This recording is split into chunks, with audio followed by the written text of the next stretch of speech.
Assalamualaikum warahmatullahi wabarakatuh. Selamat malam Bung Rocky. Ya. Saya sebenarnya kurang begitu banyak menyimak Anda itu di YouTube. Bahkan hari ini juga saya berdiri di sini, yang saudara sampaikan itu saya hampir tidak mengerti. Betul tidak mengerti karena mungkin saya bodoh gitu. Tetapi saya ingin bertanya satu hal. Tadi kita sibuk dengan teori keadilan segala macam. Ada satu teori yang belum diungkapkan tadi tentang kebebasan. Itu teori kebebasan itu kalau tidak salah, kebebasan itu banyak sekali teorinya. Baik dari yang aliran-aliran yang disebut tadi maupun di dalam Islam itu banyak. Teori Mu'tazilah itu ada tentang kebebasan. Tapi tidak perlu saya sampaikan bahwa beberapa teori dalam agama Islam itu. Termasuk juga dalam tafsir Al-Munir. Mungkin Bung Rocky ini kan pasti dia sudah baca itu semua. Itu ada juga teori tentang kebebasan itu. Nah yang saya tanyakan, ini tidak di tataran praktis ya. Karena dari awal tadi doktrin menjadi tataran teoritis. Yang ingin saya tanyakan, hakim itu adalah orang. Hakim itu adalah punya kehendak. Jadi orang itu dalam teori bebas berkehendak. Artinya hakim itu tidak ada tekanan. Ada tadi kalimat bahwa hakim itu memutuskan perkara dalam tekanan. Menurut saya itu ada benarnya, ada salahnya. Sebagian hakim itu justru memutuskan perkara itu justru menekan, bukan di bawah tekanan. Justru menekan. Apalagi hakimnya laki-laki pasti menekan. Nah kemudian yang ingin saya tanyakan itu adalah sebatas apa kebebasan berkehendak seorang hakim itu bentar, di dalam. apa maksudnya tadi? Apalagi hakim laki-laki maka dia menekan. Apa artinya itu? Ya itu boleh disimpulkan sendirilah itu. Enggak, kesimpulan Anda sendiri apa? Artinya hakim itu bebas berkehendak. Bukan, kalau laki-laki dia pasti menekan. Iya. Apa maksudnya? Ya, kalau itu mungkin yang lain ya, silakan. Bukan, saya mau dengar apa maksudnya itu. Maksudnya ya. Ya. Banyak putusan-putusan itu justru menekan di situ. Iya, kenapa disebut hakim laki-laki pasti menekan? Mungkin keberaniannya seorang hakim laki-laki itu ketimbang perempuan. Boleh Bapak Bapak lihat kasus-kasus banyak hakim laki-laki yang menekan, tidak yang perempuan. Oke, barangkali itu saja ya. Studinya terhadap hakim laki-laki apa hakim perempuan? Hakim laki-laki lah, itu asumsi saya. Lalu bagaimana Anda tiba pada kesimpulan hakim laki-laki menekan, saya hakim perempuan tidak? Anda hanya studi hakim laki-laki. Itu hanya berasumsi, asumsi yang banyak gitu ya. Asumsi. Iya, tapi saya ini hanya ingin bertanya dengan Bung Rocky sebagai prof gitu ya. Kebebasan sebatas mana kebebasan hakim itu di dalam berkehendak membuat sebuah putusan di dalam pertimbangannya barangkali ya. Ini mungkin kami meminta diberikan ilmu lah. Karena kami ini hakim-hakim yang baru nih. Oke. Nah, barangkali itu Pak Prof ya. Terima kasih. Assalamualaikum warahmatullahi wabarakatuh. Terima kasih Pak. Oke, silakan Ibu. Lanjut. Terima kasih Bapak. Tadi tentang restoratif justice sudah terjawab. Kemudian yang selanjutnya bahwa hakim itu memproduk putusan atau mengeluarkan putusan itu tidak boleh ada tekanan. Baik itu tekanan ekonomi atau gaya hidup dalam tanda kutip gitu. Kalau dalam konsep yang digaungkan oleh Amerika itu kan stick and carrot ya Pak. Kemudian apakah kemudian dalam tahap selanjutnya ada pergeseran paradigma antara wants dan need itu. Apakah sesuatu yang dianggap mewah tadinya gitu, tidak mewah, mewah tadinya sekarang menjadi tidak mewah. terjadi pergeseran paradigma yang kemudian walaupun di sisi lain ada teori interaksionisme simbolik bahwa sudah ada simbol-simbol tertentu bahwa di dalam mengatakan sesuatu itu mewah itu sudah ada simbolnya. Nah, kemudian apakah yang saya tanyakan apakah apakah konsep stick and carrot ini ya walaupun kalau saya sebagai hakim kemudian dikasih carrot lebih banyak itu lebih bahagia saya ya Bapak. Kemudian apakah ini masih relevan, cukup relevan untuk diberlakukan sekarang berdasarkan asas utilitarianisme ini. Terima kasih Bapak. Oke, ini keren ini pertanyaan. Mudah-mudahan jawaban atas pertanyaan itu quotation-nya bagus ini dari Pak Rocky ya. Sama seperti waktu pas di acara IKI kemarin. Silakan Bu. Yes. Oh masih ada, oke. Oh Ibu, ayo. Boleh Ibu. Nggak apa-apa. Oke. Assalamualaikum warahmatullahi wabarakatuh. Waalaikumsalam.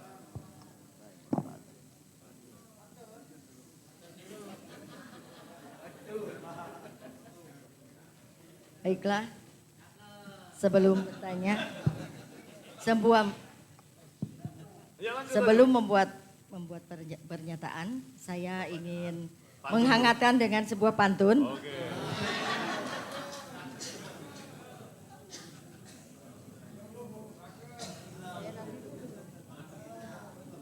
Di Indonesia menggunakan hukum positif. Disesuaikan dengan kebiasaan masyarakat. Ya. Dengan disediakannya kelas inspiratif, Bung Rocky memotivasi para hakim menggunakan akal sehat. Makasih Bu, lanjut. Pertanyaan. Pertanyaannya Ya. atau pernyataan mungkin dalam kaitannya dengan substansi hukum yang dikemukakan oleh Gustav Rauds, yaitu mengenai kemanfaatan hukum, kepastian hukum dan keadilan hukum. Kami hakim mempunyai hati nurani untuk berlaku secara mempertimbangkan hukum itu dengan menggunakan 3 substansi tadi. Namun kadang-kadang kami sering berbenturan dengan hukum positif yang ada. Gitu ya. Misalnya kaitannya dengan pelaksanaan dalam melaksanakan Undang-Undang nomor 5 tahun 2019 ataupun Undang-Undang nomor 1 pasal 2 tentang pengesahan nikah atau tadi dengan dispensasi nikah, kami suka berbenturan antara undang-undang, karena kami berprinsip hakim itu bukan sekedar corong undang-undang, sehingga di sini kami membandingkan atau mengcombine antara hukum positif yang kaitannya dengan aliran filosofi positivisme yang dibawakan oleh Hans Kelsen, yaitu kalau di sana disebutkan secara rasional, tidak boleh diilhami dengan anasir-anasir di luar ilmu hukum seperti sosiologis, filosofis dan lain sebagainya. Akan tetapi kalau kita perhatikan dalam ilmu hukum yang digagas yaitu dengan ilmu hukum modern yang beraliran skolastik, di mana di sana kita justru penekanannya selain dari sebagai penerapan dari undang-undang, kita juga diberikan kebebasan untuk diilhami. Jadi keyakinan kita yang paling tinggi itu seorang hakim justru diilhami dengan anasir-anasir di luar ilmu hukum itu sendiri. Nah itu. Jadi bagaimana cara mengcombine-nya itu sehingga dikaitkan lagi dengan pasal 54 ayat 2 ajas sederhana cepat biaya ringan itu agar semuanya berjalan dengan serasi gitu. Mungkin itu yang dapat saya sampaikan. Terima kasih. Terima kasih ya memformulasikan legal reasoning ya di dalam putusan. Terima kasih Ibu. Oke, pertanyaan ya. Terakhir ya mungkin ini ya pertanyaan karena 10:30 persis kita 3 jam. Terima kasih Pak Kapus. Salam hormat Bung Rocky. Salam.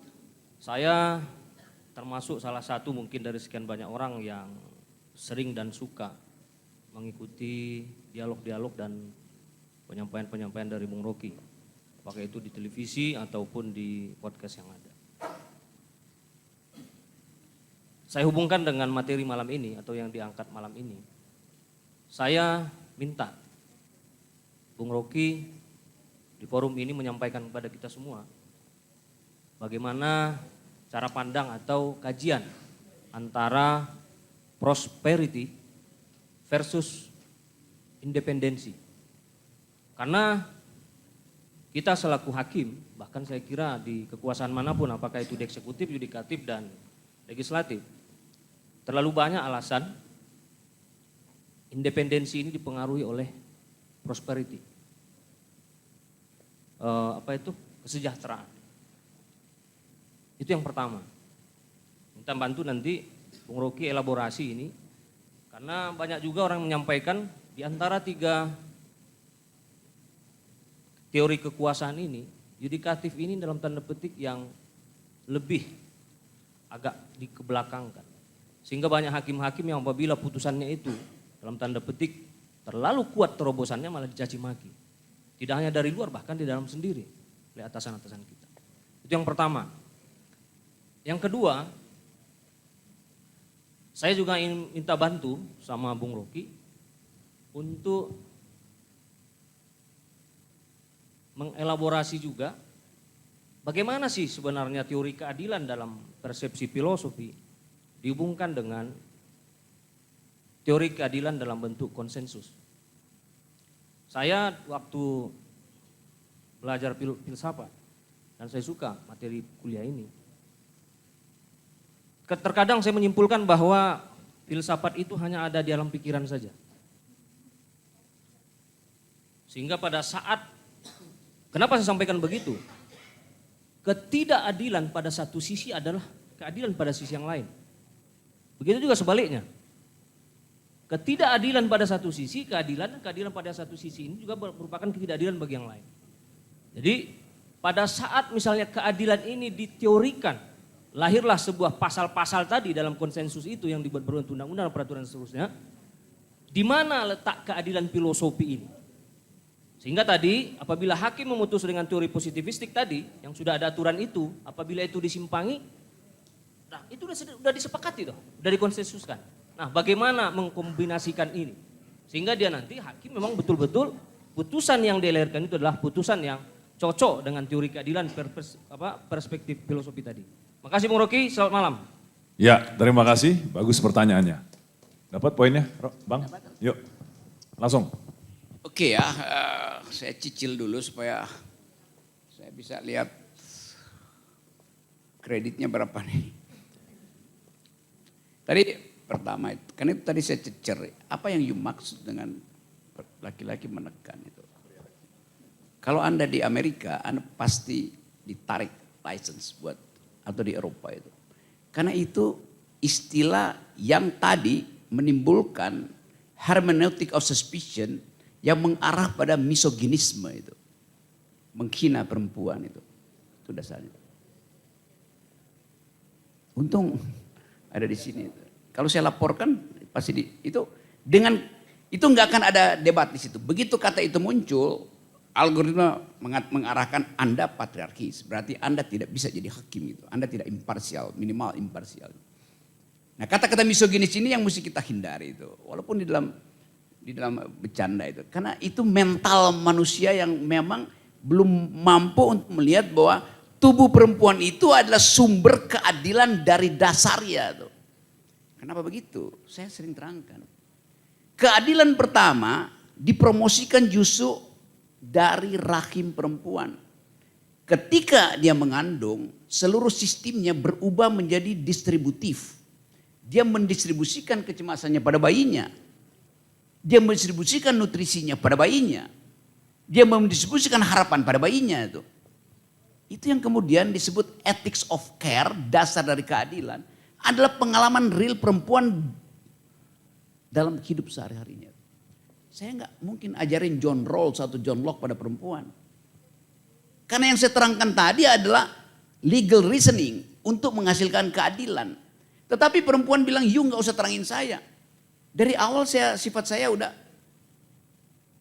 dalam istilah teknisnya, perempuan itu punya kemampuan divisibility, membagi. Laki-laki nggak punya kemampuan itu. Bahkan laki-laki hanya punya satu kemampuan, menekan. Dan itu karena kedunguan laki-laki itu. Menekan. Dia nggak mau duel di dalam distribusi itu. Sifat laki-laki ethics of right, akumulasi. Kan itu saya jengkel tadi kalau kalimat itu masih diucapkan di forum semacam ini. Artinya, you do not speak legal feminist point of view. Itu dasarnya itu. Okay. Itu Makanya pilihan Bang Rocky juga bukan founding fathers tapi founding parents. ya sering saya terangkan juga. Karena orang bilang bapak-bapak bangsa, ada bapak bangsa di sini. Orang nggak ngerti bahwa pendiri bangsa ini minimal ada 3 perempuan di situ yang pinter, tapi nggak pernah disebutin. Sama seperti Hipatia di dalam tradisi ilmu pengetahuan disingkirkan di abad ke-100 karena Hipatia perempuan. Perempuan nggak boleh berpikir matematis, perempuan nggak boleh bikin peta alam semesta tuh. Kan itu kan perempuan itu dibakar, dibunuh oleh pendeta-pendeta Kristen di awal abad pertama. Karena seolah-olah perempuan akan membuka teori alam semesta. Dianggap bahwa perempuan itu adalah sekunder. Perempuan itu diciptakan dari rusuk Adam. Jadi Adam lebih utama daripada Siti Hawa. Kan begitu kan logikanya kan. Tapi coba kita uji misalnya tuh. Rusuk itu udah sempurna, ada mineral di situ. Ada vitamin, kuat. Nah, laki-laki diciptakan dari apa? Dari lumpur, becek. Lebih bersih mana perempuan apa laki-laki? Ya ada sinyal di situ udah menunjukkan itu banyak hal yang misoginis masih diumpankan pada kita karena feodalisme itu. Ya ada ayat mengatakan di dalam tafsir yang agak misoginis diciptakan dari tulang rusuk yang memang udah bengkok karena itu perempuan akan bengkok terus jalan pikirannya tuh. Kan itu tafsir yang misoginis kan. Berarti Tuhan menciptakan manusia tidak sempurna, hanya laki-laki yang sempurna. Nah, pembuktian itu yang seolah-olah dibenarkan untuk diucapkan di dalam pembicaraan sehari-hari. Kita mesti hati-hati itu, lakukan itu. Jadi misalnya sebutin aja bahwa founding parents kita atau founding person kita, bukan founding fathers itu juga naluri yang sama seperti orang who is your housewife itu. Loh, housewife artinya perempuan itu kawin dengan rumah, dengan beton. Apa begitu? Jadi banyak hal-hal yang sifatnya misoginis masih masuk di dalam pembicaraan kita. Oke, itu teguran sahabatan saya dengan teman-teman di situ. Bukan karena saya ingin uraikan itu sebagai pengetahuan, tapi supaya kita kontrol itu. Ethics kita itu bicara bahwa selama ini kita sebenarnya tidak jujur pada perempuan. Kita berhutang pada perempuan. Dan saya terangin tadi soal teori affirmative action. Bukan untuk mengangkat perempuan dari harkat yang memang ditinggalkan. Tetapi supaya kita tahu bahwa kita berutang pada perempuan. Karena itu perempuan cuma minta kasih kami 30% affirmative action. Dia nggak minta 100%. Kalau 100% bangkrut laki-laki itu. Cuma minta 30%. DPR kasih iya nih 30%, fight sendiri. Bukan 30% itu pastikan dia jadi. Apalagi kalau sistemnya tertutup kemarin pemilu. Hilang 30% itu. Karena perempuan nggak mungkin masuk dalam sistem tertutup. Yang pasti ketua partainya akan bilang Anda perempuan gak usah ikut. Kan itu dasarnya, itu yang bagian pertama. Yang kedua tadi soal Mbak tadi soal apa tadi? Ya, stick and care. Oke, saya ngerti itu bahwa ada itu terhubung tadi dengan soal independensi atau prosperity itu. Kan poin kita seolah-olah mengatakan kalau tidak dikasih stick, maka dia tidak berhak untuk dapat carrot. Kan itu dasarnya kan. Tapi itu kan dialektik yang palsu sebetulnya. Hanya untuk menunjukkan bahwa seseorang harus diberi penalti atau harus diberi insentif supaya dia bisa menumbuhkan, tadi saya sebut self respect-nya itu.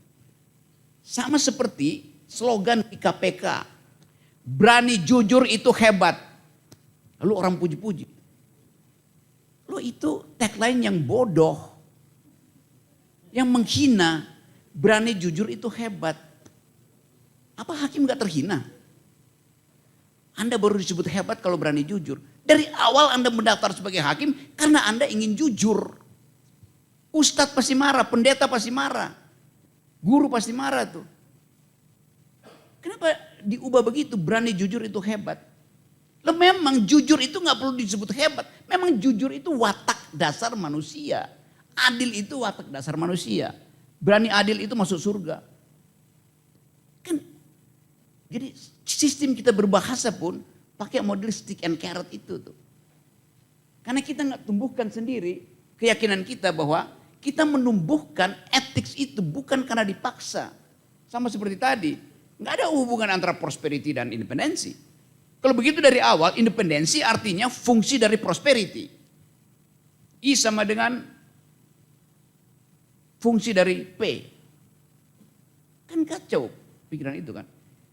Jadi dari awal Anda masuk hakim karena Anda tahu prosperity fungsi dari independensi itu. Ngapain masuk hakim kalau begitu?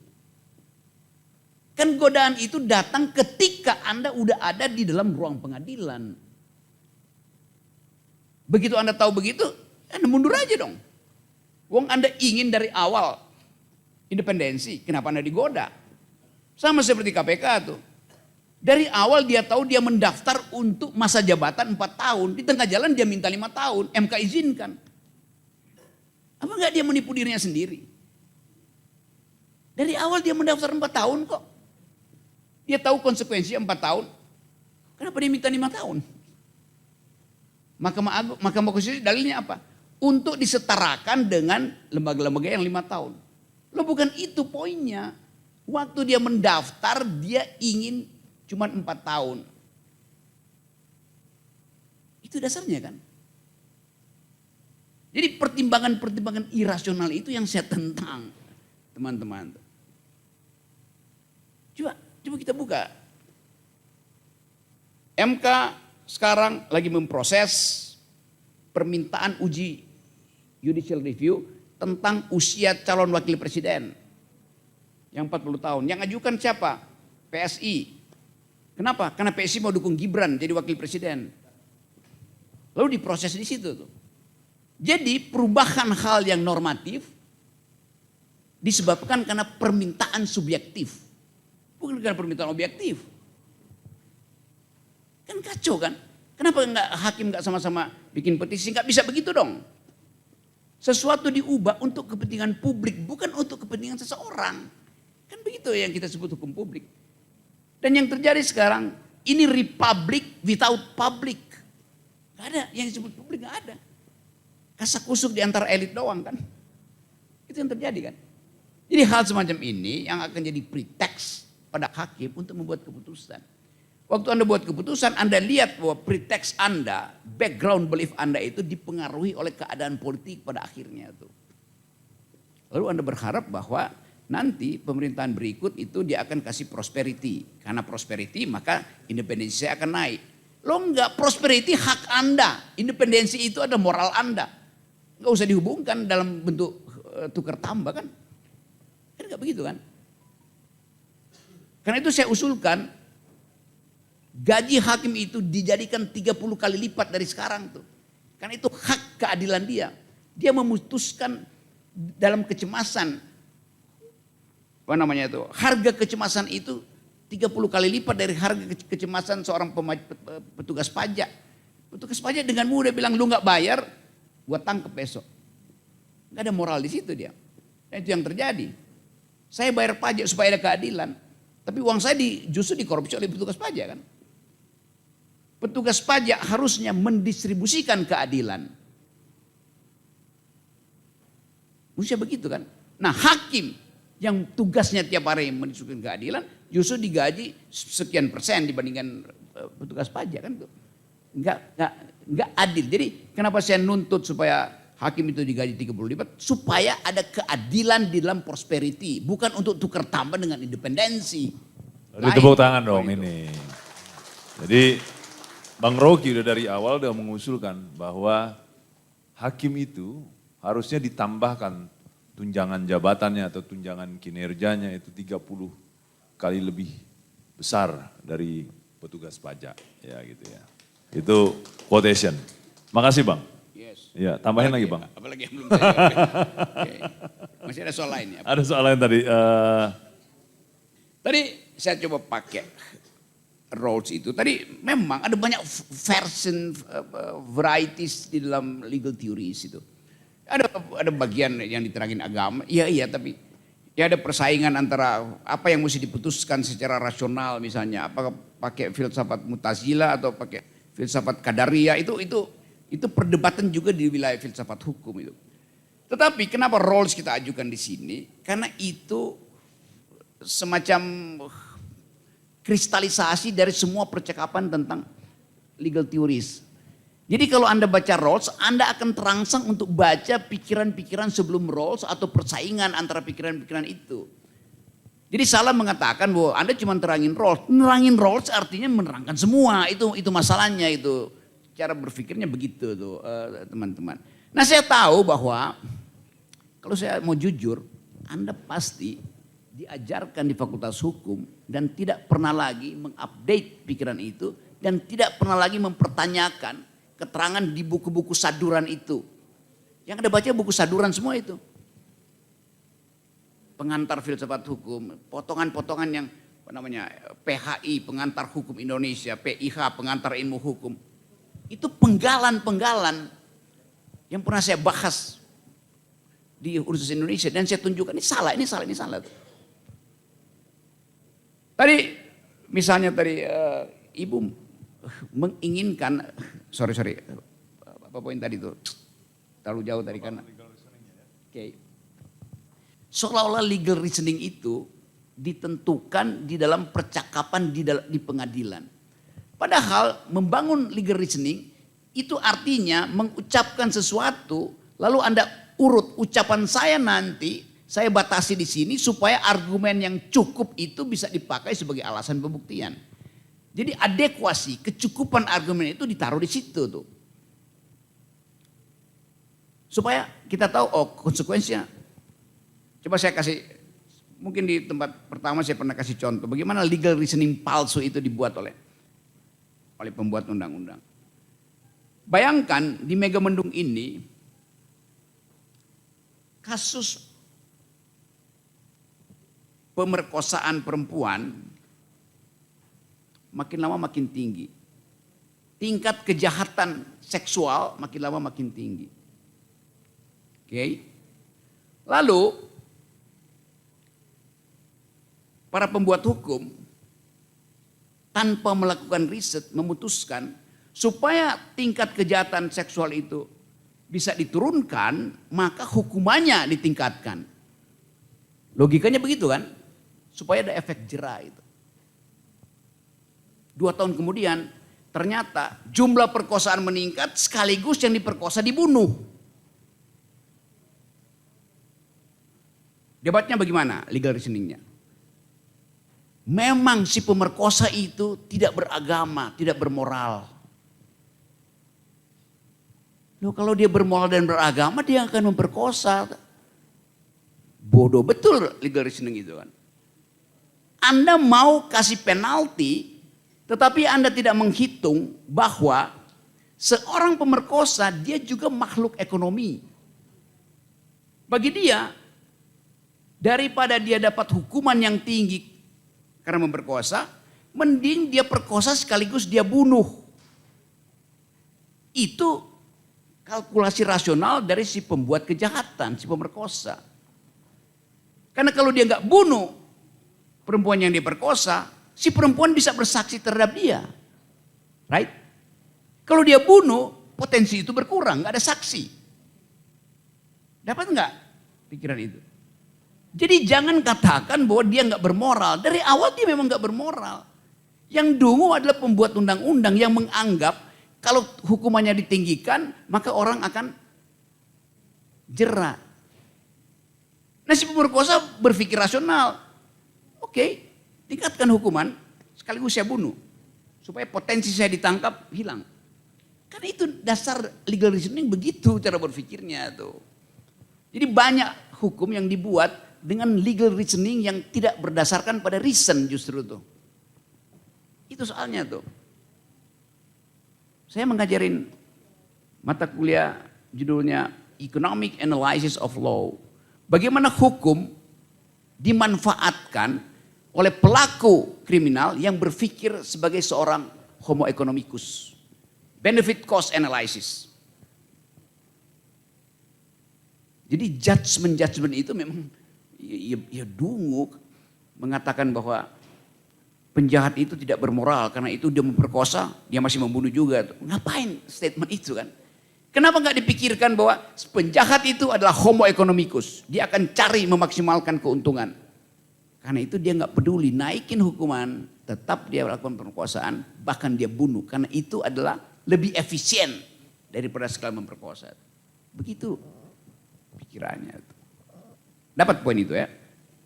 Kadang-kala saya terangin dengan cara yang terlalu dramatis atau radikal. Tapi saya ingin supaya kita mau mendalami soal-soal itu dengan basis analisis rasio yang kuat. Sebelum kita menyalahkan soal moral, sebelum kita menyalahkan soal agama. Tuh. Nah bangsa ini atau peradaban hukum dan politik kita itu dengan cepat mengatakan dia nggak bermoral, dia nggak dididik. Iya tapi hukumnya memang tidak disusun secara rasional. Sehingga dimungkinkan orang-orang ini memanfaatkan hukum itu demi kalkulasi ekonomi kan. Kalkulasi sebagai seorang homo economicus, itu yang saya maksud tadi. Itu. Yang mencari keuntungan justru dari sistem hukum itu. Oke, cukup ya? Cukup, oke. Satu nih pertanyaan Bang. Ya, karena dari apa yang sering disampaikan oleh Bang Rocky Gerung, baik itu di dalam podcast ya, terutama di dalam podcast ya. Tapi ini di dalam forum kuliah nih, sehingga kemudian nanti kita bisa dengar. Apakah kritik-kritik yang disampaikan atau analisa-analisa tajam yang disampaikan oleh Bang Rocky itu, baik itu terhadap kondisi sosial politik, tapi karena ini forum hukum dan keadilan, Abang bagaimana melihatnya? Hukum dan keadilan di Indonesia ini, apakah masih ada harapan untuk itu? Itu satu. Lalu kemudian, apakah harapan ya ke depan ini kalau memang dia ada masa depannya, Abang bisa perhitungkan itu, ya, negara hukum, ya, lalu kemudian negara yang bisa menghasilkan keadilan itu berapa lama kira-kira itu Bang? Silakan Bang. Oke, saya pesimis terhadap keadaan hari ini, hukum. Ada orang yang optimis itu. Tapi saya pesimis karena saya rasional. Ada orang yang optimis karena dia irasional. Anda pilih mana? Mengajukan dalil pesimis dengan alasan rasional atau sok optimis tapi irasional.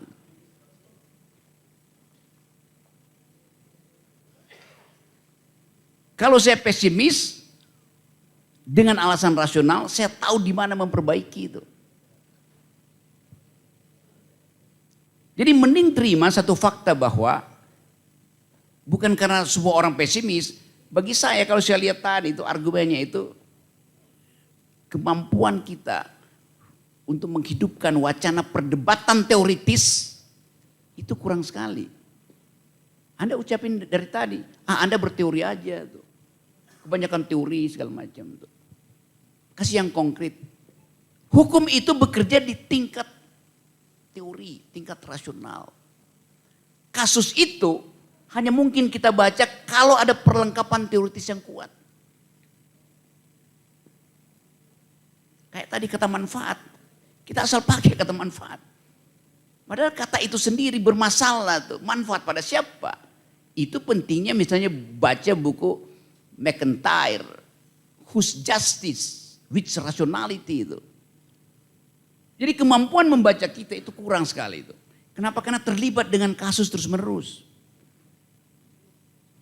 Kasus kecil aja dimasukin di situ tuh. Padahal kasus itu kan ya pakai sistem Amerika tuh. Deputy sheriff bisa mutusin di situ udah. Sampai di sini aja, nggak perlu sampai ke sheriff atau sampai ke pengadilan banding tuh.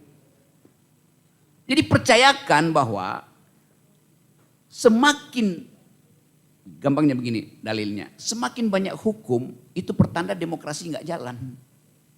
Hal yang bisa saya pertengkarkan secara demokratis dengan tetangga saya, ngapain saya bawa KUHP itu?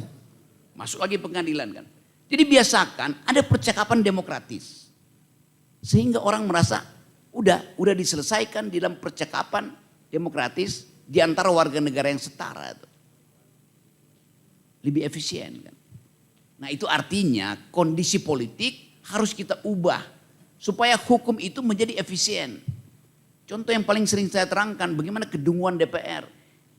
Dia bikin regulasi, diprotes oleh LSM, DPR bilang silahkan bawa ke Mahkamah Konstitusi. Ada judicial review di situ. Mestinya DPR malu kalau produk dia itu baru 2 hari udah diuji ke Mahkamah Konstitusi. Kan dia malu mestinya kan. Sialan, mobil saya baru dia baru produksi mobil, udah diklaim ke lembaga konsumen. Bahwa saluran minyaknya itu bolong itu. Mestinya malu. Tapi dia bangga justru. Kami udah buat, silahkan kalian uji.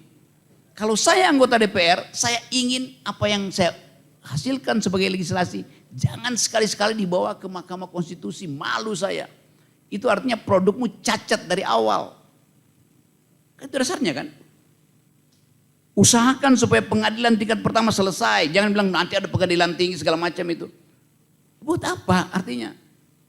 Jadi moral kita dipanggil untuk menyelesaikan hal itu di tingkat pertama. Apa artinya tingkat pertama? Sempurna legal reasoningnya tuh. Lalu kita tambahkan unsur doa di situ tuh. Supaya menimbulkan ketenangan hati nurani. Tapi sekali lagi saya jujur mengatakan kemampuan teman-teman di sini untuk membaca risalah teoritis itu kurang sekali. Bukan saya salahkan teman-teman, tapi negara tidak mengasuh kurikulum fakultas hukum supaya sampai pada legal filosofi, pada filsafat hukumnya itu. Dengan kata lain, kalau saya terangkan dengan agak kasar, yang Anda pelajari di fakultas hukum adalah undang-undang, bukan hukum. Ganti aja fakultas hukum jadi FUU, fakultas undang-undang tuh. Kalau Anda berarti fakultas undang-undang CCCCK, FAK namanya tuh. Jadi sekali lagi saya senang di sini karena kita ada kejujuran. Saya nggak mungkin berbohong di sini. Memang saya dianggap tukang oceh di TV, tapi kan TV itu kan bagian yang saya cuma sebar-sebar kecil retorika. Di sini saya sungguh-sungguh karena saya diminta mengajar. Jadi saya pastikan seluruh pengetahuan saya ajukan di sini. Gitu. Nah saya senang tadi karena perempuan akhirnya mengucapkan banyak hal di situ tuh.